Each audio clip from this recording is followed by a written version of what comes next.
Irmãos, vamos abrir nossas Bíblias no livro de Gênesis, capítulo 4, versículo 25.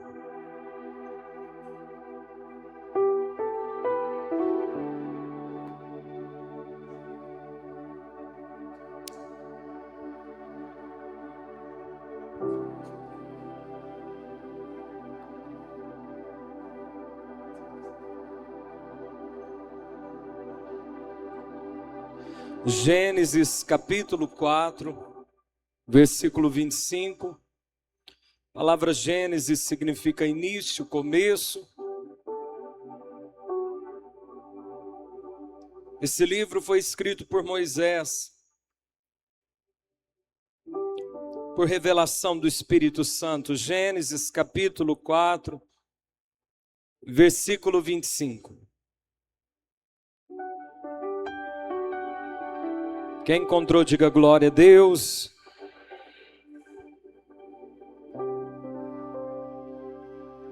E tornou Adão a conhecer a sua mulher.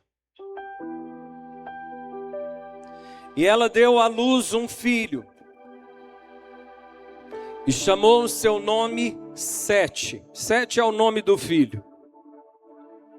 Porque disse ela: Deus me deu outro filho em lugar de Abel, porquanto Caim o matou. E a Sete, que era o nome do filho, também nasceu um filho, e chamou seu nome Enos. Então se começou a invocar o nome do Senhor. Feche teus olhos, curva a sua cabeça. Eleve o seu pensamento ao céu. A Bíblia diz no livro de Esdras que houve um tempo em que por muito tempo ficou sem se ouvir a palavra. E aquele povo desejava tanta palavra que eles passaram quase a metade de um dia em pé. Botaram-se um púlpito de madeira para Esdras, e ele lia a palavra. Enquanto ele lia, as pessoas choravam no templo aberto, os adultos e as crianças, porque eles tinham saudade de ouvir a Bíblia. Que a gente entenda o poder que está agora diante de nós das Escrituras Sagradas. Que o nosso coração tema e trema ao ouvirmos a palavra do Senhor essa noite. Que haja em nós temor e reverência. Não estamos abrindo uma revista, não estamos abrindo um livro de pensamentos positivos, não estamos vendo dados históricos, nós estamos lendo um livro que são os pensamentos do Criador, uma palavra que tem poder hoje de transformar a nossa história. Esses textos da Bíblia não são como um livro qualquer, porque tem vida, e nós estamos na presença do autor juntamente essa noite. Por isso, nesse momento do teu lugar, peça para o Espírito Santo falar com você.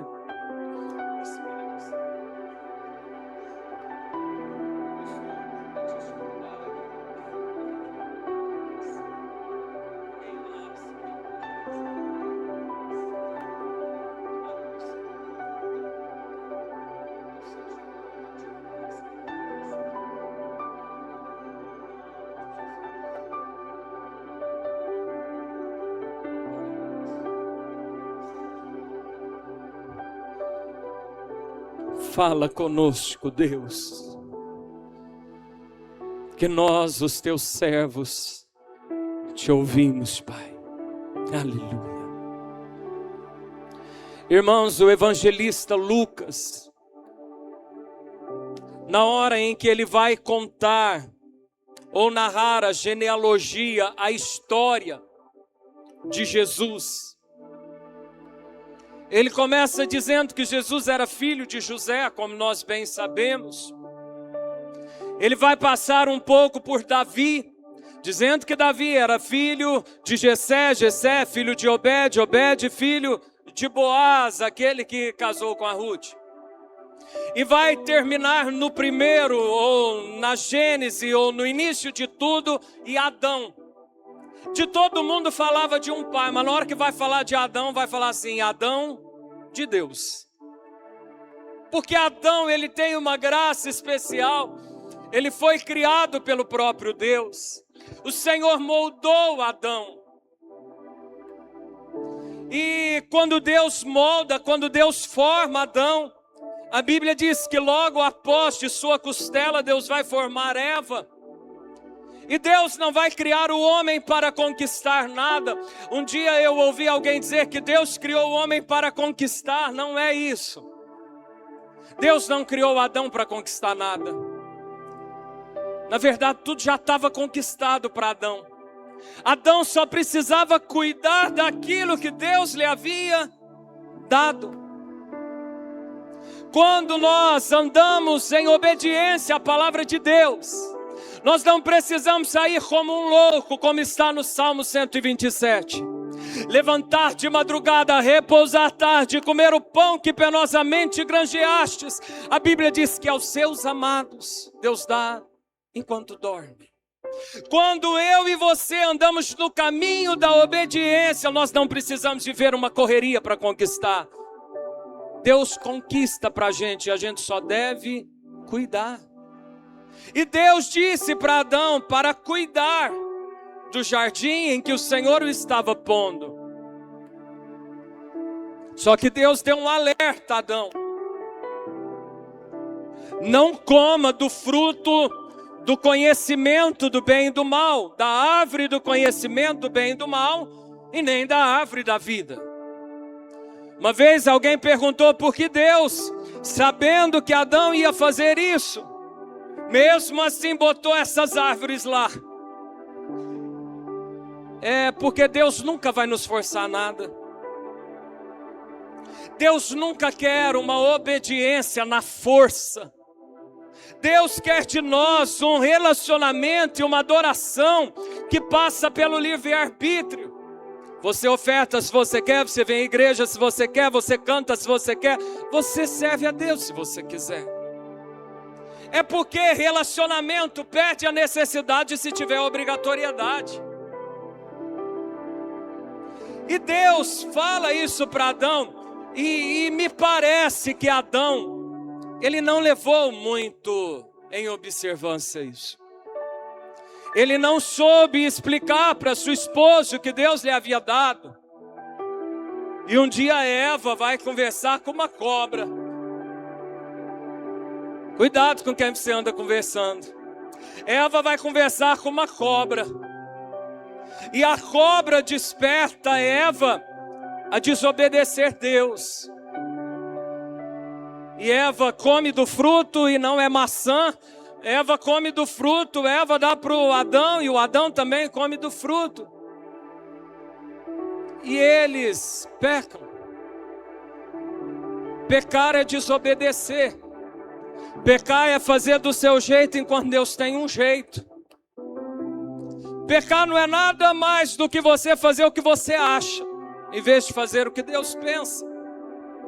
Adão, a palavra Adão, meu irmão, eu vou fazer aqui porque viralizou um vídeo esses tempos atrás, um coach que foi candidato, que se intitula evangélico, ele disse que Adão era vermelho, não tem nenhuma base bíblica nisso. A palavra Adão vem de Adão, e Adão significa terra vermelha. Igual diz, terra vermelha e a terra marrom, e Adão não era vermelho. E Adão, ele desobedece a Deus. E todas as vezes em que eu e você desobedecemos a Deus, nós estamos dizendo assim: eu sei dar um jeito na minha vida. Preste atenção. Se você quiser viver do jeito de Deus, Deus se dispõe a cuidar de você. Vou repetir, se você quiser viver a maneira de Deus, Deus se dispõe a cuidar de você. Por isso que o Senhor diz assim, Davi disse assim no Salmo 23, Ele é o meu pastor e nada vai me faltar. Eu vou viver do jeito dele e Ele vai prover tudo para mim. Mas quando você quer viver a sua maneira, você então vai ter que dar um jeito de se cuidar. Repito, quando você andar em obediência, Deus cuida de você. Por isso que a Bíblia diz no Salmo 127, aos seus amados Ele dá enquanto dorme. Mas quando você quiser viver do seu jeito, você é que vai ter que cuidar de você. E isso ficou muito claro quando o Senhor aparece de novo no jardim. Porque Deus aparecia no jardim, na viração do dia, todo entardecer, para falar com Adão e Eva. E quando eles pecam, Deus aparece de novo. Eu disse há um tempo atrás, e acho necessário repetir, que Deus, Ele não foge de nós quando nós pecamos. Ele continua no devido lugar, nos esperando, somos nós que nos afastamos. Ou não devemos fazer isso. E quando Deus chega no jardim, Ele vai conversar com cada um. Ele conversa com Adão sobre o que havia acontecido. E Adão vai dizer assim: foi Eva que me deu o fruto. Mas na verdade ele diz uma coisa mais profunda: foi a esposa que o Senhor me deu. Ele está querendo dizer, tudo isso que está acontecendo aqui, a culpa é dela e é do Senhor. Vai falar com Eva. Eva diz assim: essa cobra é ela. Mais sincero da história foi a cobra que não falou nada. Para cada um Deus deu uma consequência. Para Adão, ele vai ter que ralar para botar comida dentro de casa. Eva vai sofrer para dar à luz a filho e vai ter que aprender a ser dominada por um marido. Para a serpente, Deus também diz algo, e eu quero chamar a tua atenção sobre isso. Para a serpente, o Senhor vai dizer assim: a partir de hoje, você vai rastejar. Significa que a cobra até então não andava rastejando. Porque uma das consequências do pecado vai ser rastejar. E o Senhor disse algo à serpente: o fruto ou a semente da mulher vai pisar a tua cabeça. E você vai ferir o calcanhar. Igual nós vemos que cobra fere calcanhar. Mas o Senhor disse: a semente da mulher vai ferir a sua cabeça. Quantas mulheres tinha na terra até então? Te pergunto, quantas mulheres havia na terra até então? Uma. Deus tinha formado Eva. E Deus está dizendo, cobra, que a semente da mulher vai pisar na cabeça da cobra. Eu quero que você entenda que essa promessa não foi para Maria. Essa promessa foi para Eva. Nós vamos saber que a semente da mulher é Cristo que nasce da virgem. Mas essa promessa foi liberada sobre Eva. O que acontece a partir desse momento? A Bíblia vai dizer que Deus expulsa Adão e Eva do jardim e bota um querubim da guarda com uma espada rodando para proteger o Éden. Pergunta para mim, por quê, pastor? Às vezes a gente não gosta de limite, mas limite protege. Quando Deus diz, expulsa Adão e Eva, e diz, aqui vocês não entram mais, não é porque Deus é mau, é porque Deus viu que a fraqueza desse casal fez comer da árvore do conhecimento do bem e do mal, e eles ficaram maliciosos. Mas a preocupação de Deus era deles comerem do fruto da árvore da vida, porque senão eles iam viver mortos eternamente, sem ter o direito à salvação. Ah, Deus foi muito radical. Os limites de Deus não são radicais. Os limites de Deus são protetivos de amor por nós. A partir desse momento, Adão e Eva saem do jardim e vão fazer a vida deles. Eu quero chamar muito a sua atenção, que eu fiquei meditando muito, ou pensando muito nesse texto.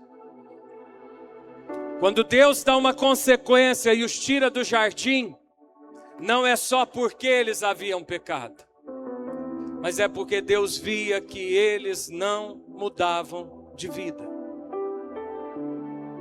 E o maior sintoma de que eles não queriam mudar de vida é que eles jogavam a culpa nos outros.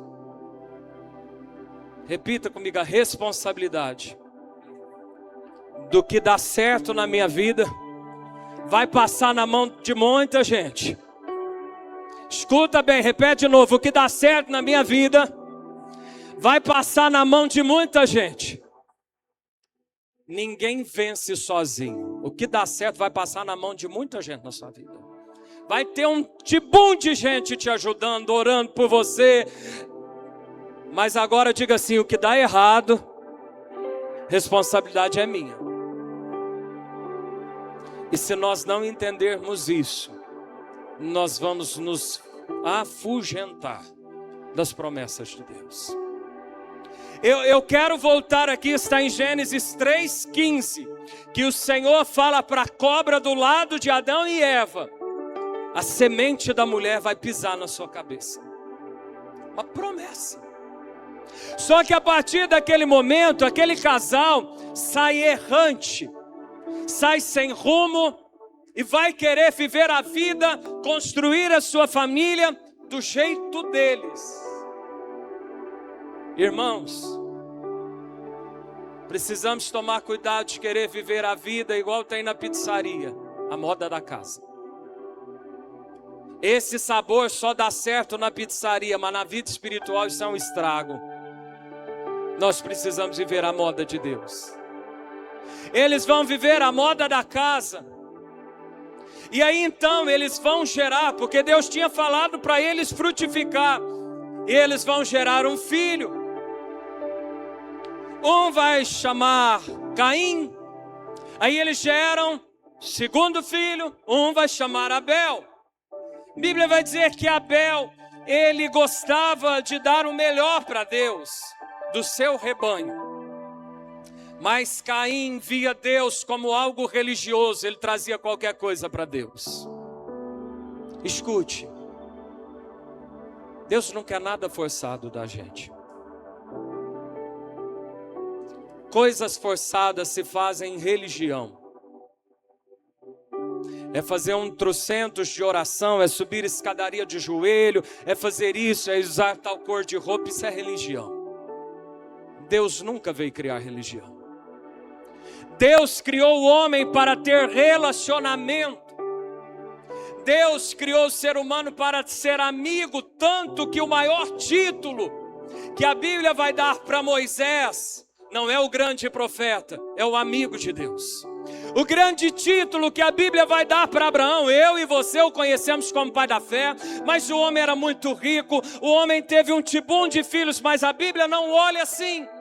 A Bíblia vai dizer amigo de Deus. O melhor título, a melhor qualificação, o melhor indicativo que eu e você podemos ter é de sermos amigos de Deus. Adão e Eva perdem isso. Mas eles vão viver, pastor, eles se arrependeram. Eu vou te dizer que ainda não. Porque a casa que eles vão edificar, vai acontecer uma tragédia. Tragédia não é falta de Deus, mas tem tragédias que são falta de Deus. Um irmão vai ter ciúme do outro irmão, e esse ciúme vai ser tão forte que arma uma emboscada para o outro irmão no campo a ponto de matá-lo. Caim mata Abel, e eu creio que você já deve ter ouvido essa história. Quem já ouviu sobre Caim mata Abel? Levanta a mão. Caim mata Abel. Abel era um homem de Deus, morreu. Caim, ele está vivo, mas ele não vai querer saber de Deus. Você vai ver que Caim, ele se perde. E ele vai gerar uma descendência perdida, vingativa, maldosa. E aí eu quero voltar e agora eu começo a pregar. Só estava introduzindo o que eu queria te dizer. Deus deu uma promessa para Eva. A semente da mulher vai pisar na cabeça da serpente. o fruto da mulher vai pisar na cabeça da serpente. Essa promessa foi para Eva. Só que ela tem uma descendência em que um morre e o outro não quer saber de Deus. A Bíblia vai dizer que passa um tempo e esse casal vai gerar um outro filho chamado Sete. Repita comigo, Sete. Quantos filhos Adão teve? 3. Sete é o nome de um. Adão e Eva vai ter um filho, vai botar o nome de Sete. Quantos filhos Adão teve? O menino é que chamava Sete. E nesse momento, é como se Deus estivesse dizendo assim: eu estou te dando uma segunda chance de viver promessas. Olha para quem está ao teu lado e diga assim: o seu passado, os seus pecados não impedem Deus de te dar uma segunda chance. Quem está me entendendo, diga amém. Adão e Eva vão ter uma segunda chance ao gerar um menino e botá-lo o nome de Sete. E a palavra Sete em hebraico, porque o Antigo Testamento ele foi traduzido do hebraico, e às vezes numa tradução usa um termo que vai ser mais parecido, mas não tem todo o significado. A palavra Sete é muito mais do que o número 7. A palavra 7 em hebraico significa intervenção. Deus colocando, Deus botando algo. Eu quero profetizar sobre sua vida essa noite. Levante as suas mãos. Que tudo aquilo que Satanás te roubou, tudo aquilo que as trevas retirou de ti, tudo que te fez desacreditar nas promessas de Deus, eu declaro essa noite Deus intervindo na sua história. Eu declaro Deus botando algo novo no seu caminho. Eu declaro o Sete de Deus sobre a tua história. Uma nova chance, uma nova oportunidade de viver promessas de Deus. Sete significa Deus pondo. E a Bíblia vai dizer no próximo capítulo, eu não vou ler com você, que Sete, esse menino, ele foi feito à imagem e à semelhança de seu pai Adão. Significa que Adão agora dedicou em fazer do jeito certo.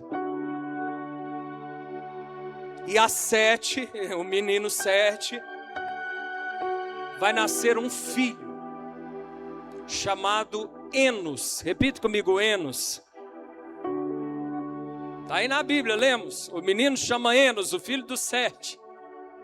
E Enos significa fragilidade. Repita comigo, fragilidade.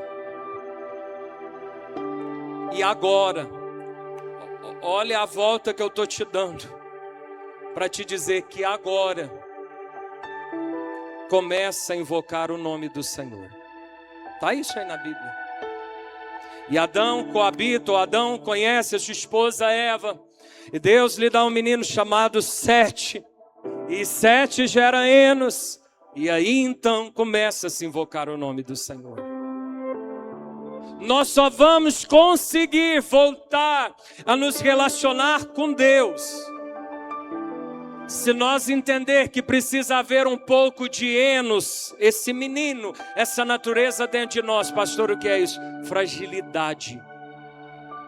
Reconhecimento de que nada somos e que de Deus tudo necessitamos. Enquanto tem Abel e Caim longe do caminho de Deus, tem um estrago e tem uma promessa abortada.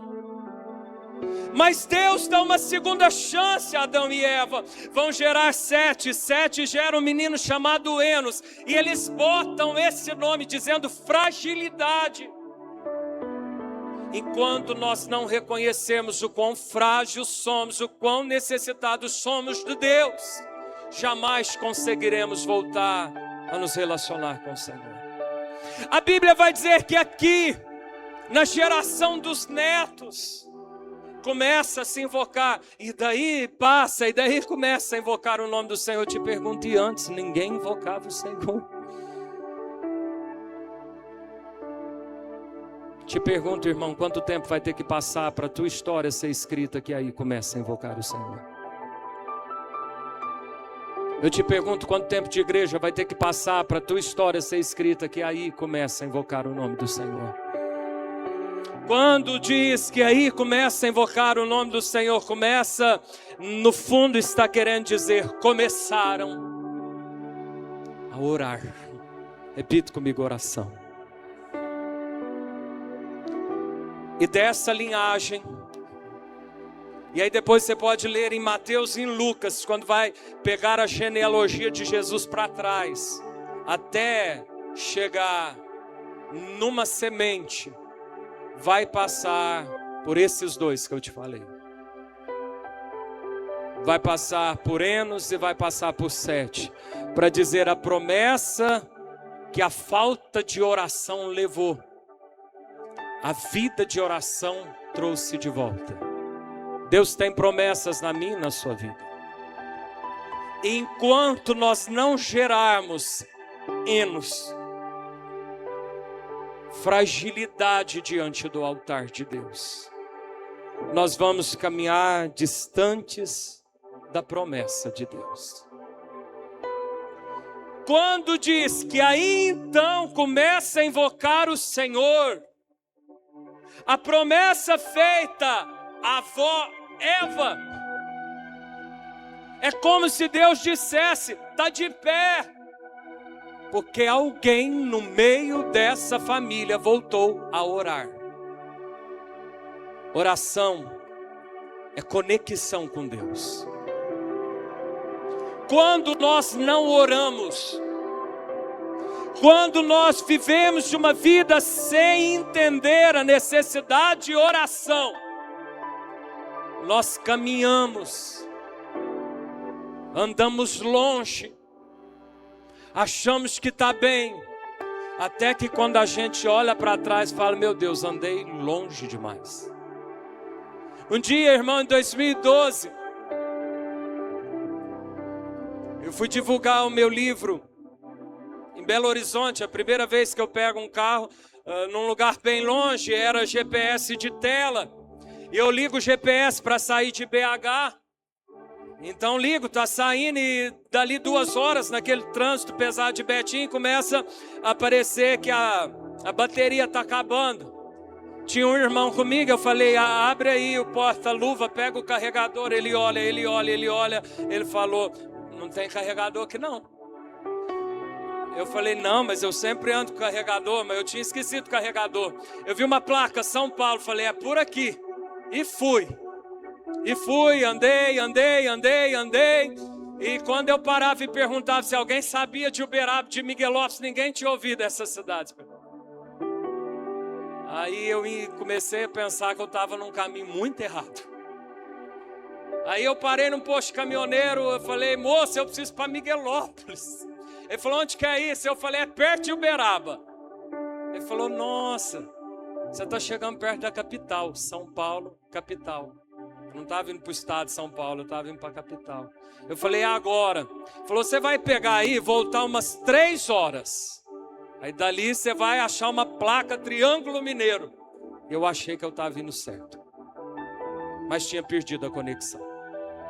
E a oração é a mesma coisa.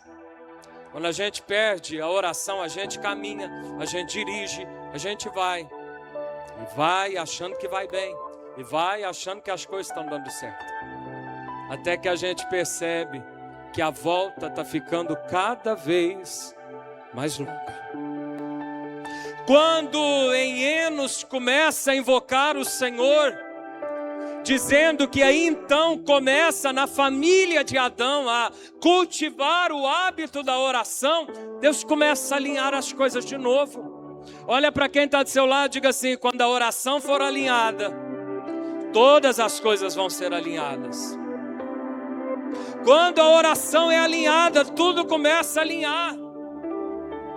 Irmãos, às vezes há alguma tempestade na órbita terrestre, porque tudo no globo é por satélite. E sai a televisão do ar, e às vezes sai a imagem do ar, e às vezes dá até instabilidade em redes sociais. perdeu conexão. O nosso satélite é Deus. E o que nos mantém conectado é a oração. Quando perde a oração, a gente fica desorientado. Porque a oração que vai te mostrar o quanto frágil você precisa ser. É a oração que vai te lembrar que tem uma promessa antiga feita à mulher, que a semente dela esmagaria a cabeça da serpente, dizendo assim, vai ter vitória. Mas o que me leva de volta a isso é vida de oração. Eu e você precisamos entender que sem oração nós podemos até andar, mas vamos andar longe. E quando a gente voltar a orar, a gente vai ver que precisa dar uma meia volta. Sem oração a gente vai perceber que está correndo e está nadando na praia. Sem oração a gente vai ter a noção que o profeta Ageu teve, que trabalha, ganha até bem, mas tudo que a gente faz parece que entra num saco furado, não está adiantando de nada.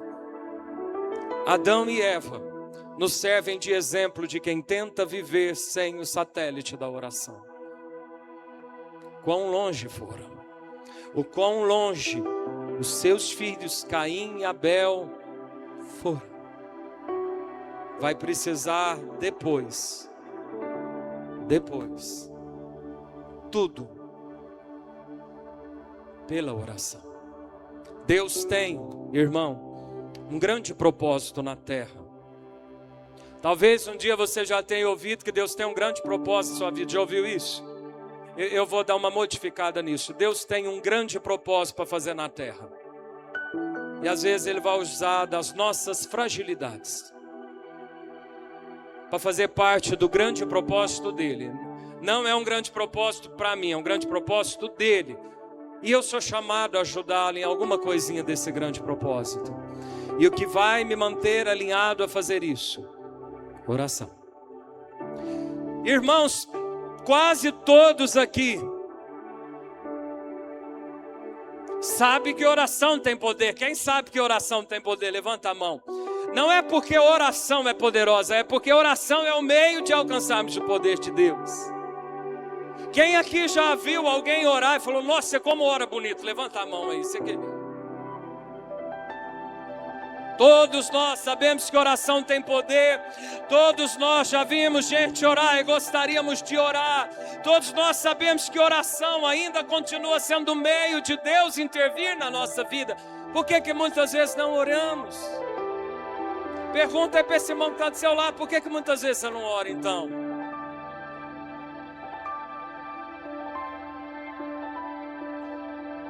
Não, se sinta constrangido. Uma pesquisa feita, de cada 10 pessoas, uma talvez esteja orando. Isso em igrejas cristãs. Isso vira uma diferença nos Estados Unidos. Geralmente nos Estados Unidos, de cada 10, tem 7 orando. Por que os Estados Unidos é tão poderoso assim? Aquele país foi formado em oração. Foram evangélicos que colonizaram os Estados Unidos. Onde tem oração vai ter poder. Quem está me entendendo, diga amém. Mas assim, o meu propósito aqui essa noite é te despertar que nós precisamos voltar a invocar o Senhor. Por isso que Jesus disse assim, Mateus 6,6, tu porém quando orares, entra no teu quarto e fechada a tua porta, orarás a teu pai que está em secreto, e teu pai que está em secreto, em público, ele te recompensará. Deus nos criou para ter relacionamento com Ele. Por que muitas vezes não oramos? Repita comigo, porque não temos. Diga mais forte, porque não temos o hábito de orar. Escute bem, quero te dizer de uma maneira simples, já estou passando para o final. Se você quiser se tornar uma pessoa de oração, você precisa fazer da oração um hábito na sua vida. Pastor, o que significa isso? É algo que você faz todo dia. É algo que você tem horário para fazer todo dia. É algo que aconteça o que acontecer, você está fazendo. Igual o trabalho. Você vai para o trabalho, Está com dor de cabeça, vai para o trabalho. Está desanimado, vai para o trabalho. Acordou com sono, está frio, vai para o trabalho. Virou hábito. Claro, você precisa. E nós não precisamos de orar. Mas eu vejo hábitos que às vezes vão parecer, olha aqui para mim, de uma maneira até simples. Como almoçar e jantar. Tem gente que tem um horário tão fixo de almoço, que até se tiver de barriga cheia, até se não tiver ninguém almoçando, senta para almoçar, porque virou hábito. Se você quiser se tornar uma pessoa de oração, você precisa marcar horário para orar. Quem está me entendendo, diga amém. Os judeus tinham o costume de orar 3 vezes ao dia. A Bíblia vai dizer em Atos 3, que às 3 da tarde eles iam para a igreja orar. O rei Davi, naquela época se dormia muito cedo, né? Tem gente que ainda dorme cedo, mas hoje está um pouco impossível dormir cedo com tanta informação e tecnologia, mas dormia cedo. Davi não acordava de madrugada, Davi acordava meia-noite, para ter um dos seus 7 períodos de oração. Daniel, em Babilônia, ele, presidente de Babilônia, saía do palácio, deixava as coisas em cima da mesa, trancava a porta do seu gabinete, corria para casa, subia no andar de cima, abria a janela e começava a falar com Deus. 3 vezes ao dia.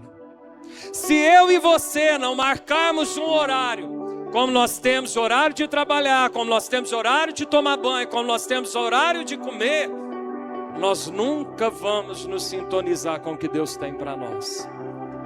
Pastor, eu não sinto vontade de orar. Tem vezes que você não sente vontade para o trabalho. Oração não é vontade, oração é hábito. E vai ter momento, irmão, que você não vai querer orar. Mas se aquele horário é de Deus, você entra no quarto, fica lá. E Deus recebe aquilo como oferta.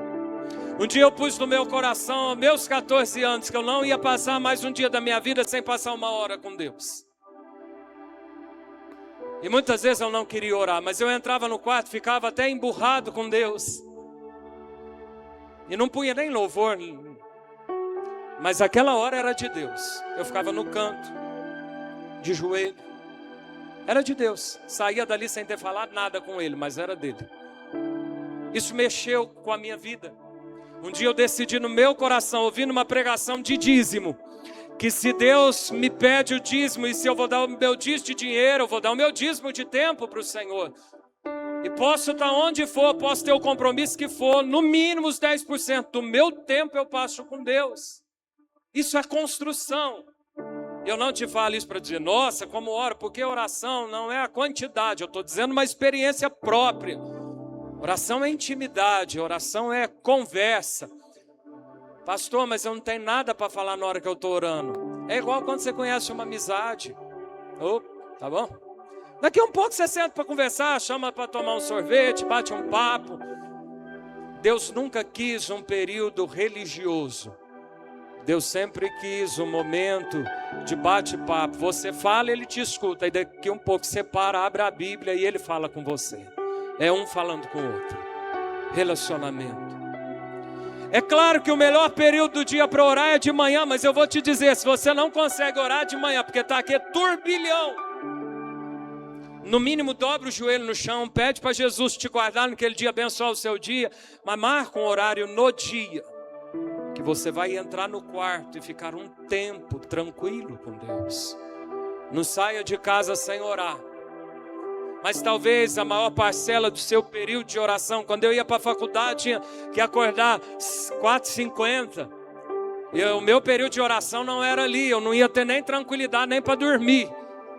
Mas eu não saía sem orar, mas às 5 da tarde era o meu período de oração, não abria mão por nada. Eu e você precisamos entender que o maior compromisso do nosso dia não é o trabalho, não é pagar boleto, não é responder o WhatsApp, não é ter uma reunião para resolver problema, é entrar no quarto, arrumar a cama, é organizar o quarto, porque nós vamos receber alguém muito importante. Desligar o celular. Pastor, mas eu fico com o celular ligado para ler a Bíblia. Não, irmão, compra a Bíblia de papel. Se você não tem condição, pede a gente dar uma Bíblia. Mas desliga o celular, você nunca vai conseguir falar com Deus conectado com um monte de gente a qualquer momento. Pastor, eu estou vendo que em casa eu não consigo orar. Então vem orar na igreja. Que na igreja, irmão, tem os televisores, mas eles não ligam em nenhum canal de televisão. Aqui tem geladeira, mas você não vai ficar comendo aqui. A única coisa que vai te dar vontade de fazer aqui é se ajoelhar e falar com Deus. Pastor, já estou tentando uma boa parte do tempo, não consigo. Chama algum irmão para orar. Não, mas fica difícil orar com o outro, então marca horário para orar com o outro. Irmão, me liga, tal horário. Você ora da sua casa, é a hora do meu, mas é o nosso horário de oração. Irmãos, quando alguém quer pagar a conta, a pessoa vai no banco, a pessoa tenta renegociar a dívida, a pessoa quer ganhar uma casa e no sorteio ela chama um, pede para o outro. Porque para oração a gente deixa sem buscar estratégias para orar. Agora eu quero te dizer uma coisa, já estou terminando. Sei que eu disse isso faz quase 15, 20 minutos, mas agora é de verdade. Às vezes vai ter momento que você vai orar e parece que a tua oração não passa do teto. Alguém já sentiu isso? Parece que você não está sentindo nada. É porque Deus quer ser buscado por fé. É muito bom a gente buscar Deus quando a gente chora e está sentindo que ele arrepia na pele, entra um vento impetuoso, cai fogo do céu. Mas tem momento que não bate nenhum vento dentro do quarto. E quem tem amigos de longa data vai poder dizer que nem sempre a amizade esteve tranquila. Nem sempre foi muito bom encontrar, mas por ter hábito acaba sentando. Nem sempre a comida teve muito boa, mas você senta para comer. É Deus querendo testar a sua busca pela presença dEle. Da oração do Pai Nosso, Jesus nos ensinou o que fazer. Louve Ele. Está muito agitado, bota um louvor. Hoje tem uma facilidade de botar louvor, bota um louvor. Se você quer se aventurar, cante ao Senhor, ninguém vai estar te observando. Agradeça a Deus. Quanto mais você agradece, mais bênção Ele te dá. Confessa os seus pecados. Libera perdão, porque se a gente não perdoar, Jesus também não vai perdoar. E de nada está adiantando que é período de oração. Peça proteção, peça para Ele te guardar de tentação. É tudo que está na oração aí do Pai Nosso. Irmãos, eu quero dizer assim, não é por causa de mim, mas é uma graça que Deus deu à nossa igreja. Eu sou um pastor que escrevo, e os livros que eu escrevo são livros de oração, porque eu entendo que de nada adianta isso aqui. Um dia, quando nós fomos inaugurar esse templo, muitos irmãos ficaram felizes. Eu disse assim, não liga para a estrutura não, porque se a gente não tiver vida com Deus, isso aqui não adianta de nada um prédio desse. Eu fiz esse livro devocional diário para te ajudar a passar de 30 minutos a 1 hora na presença de Deus. Não é um livro de ler, é um livro que é como um mapa. Agora você agradece, tem um versículo de gratidão. Agora você perdoa, tem um versículo de perdão.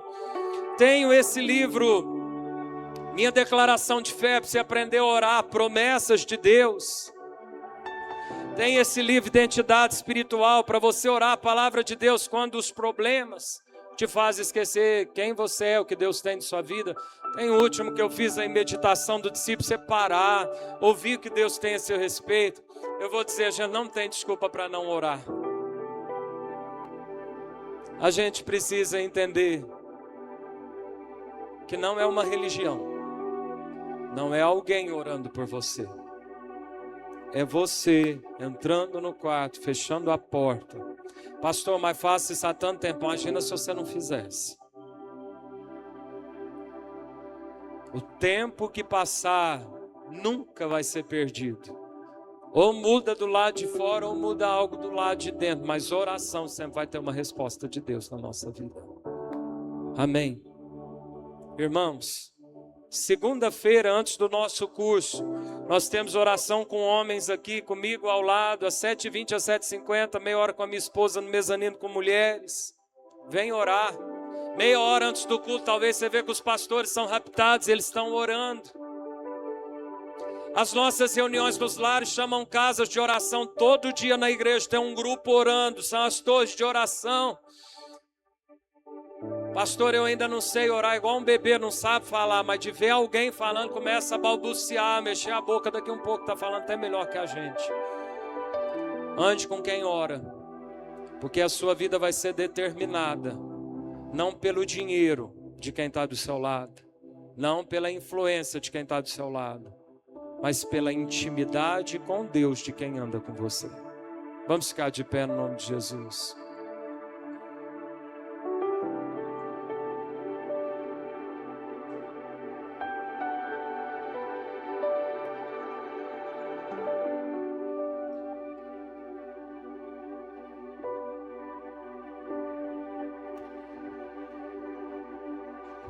Eu não sei há quanto tempo, talvez, você não ora, ou você não ora de verdade. Tem jeito de orar de mentira, sim ou não? Tem. Tem, irmão. Oração de mentira é oração que não sai do coração, é repeteco. E muitas vezes as nossas orações são assim. Eu não sei há quanto tempo você não se ajoelha diante de Deus, ou você não sente Deus na sua vida. Mas quem sabe hoje pode ser o dia de na sua história ser pontuado assim. E no final de junho de 2026, aí começou a invocar ao Senhor nessa casa, nesse quarto, nessa família. Aí a promessa antiga feita, Deus diz, está de pé. Quando você ora, está de pé as promessas de Deus. Feche teus olhos nesse momento. Coloque a mão no teu coração.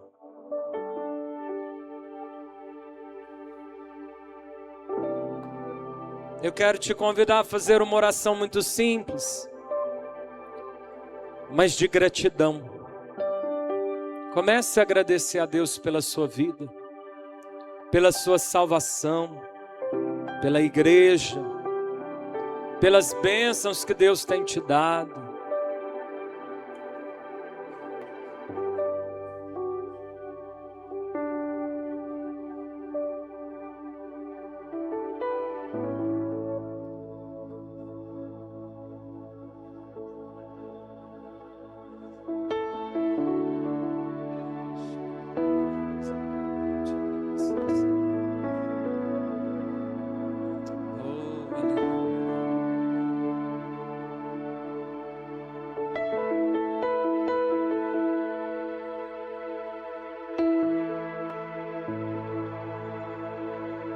Diga assim comigo nesse momento: Senhor, eu me arrependo por viver longe da oração.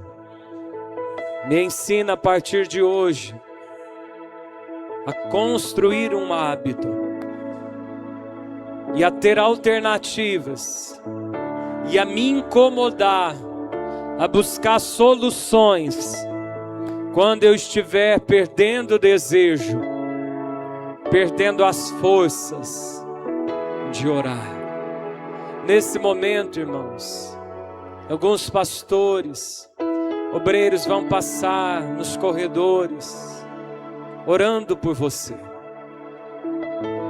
Eu vou pedir para que os pastores que estiveram lá em cima orando comigo, receberam uma unção, e os evangelistas saiam orando. Os pastores impõem as mãos na cabeça, os evangelistas tocam nos irmãos, comece a abençoar um a um. Nós vamos desatar o poder da oração. Os céus se movem quando nós oramos. E você que está no teu lugar, comece a orar, comece a falar com Deus. Coloque as suas necessidades diante do Senhor. Se você está com mágoa, libera o perdão. Se você pecou e ainda não confessou, peça o perdão a Deus. Peça a ajuda do Senhor essa noite.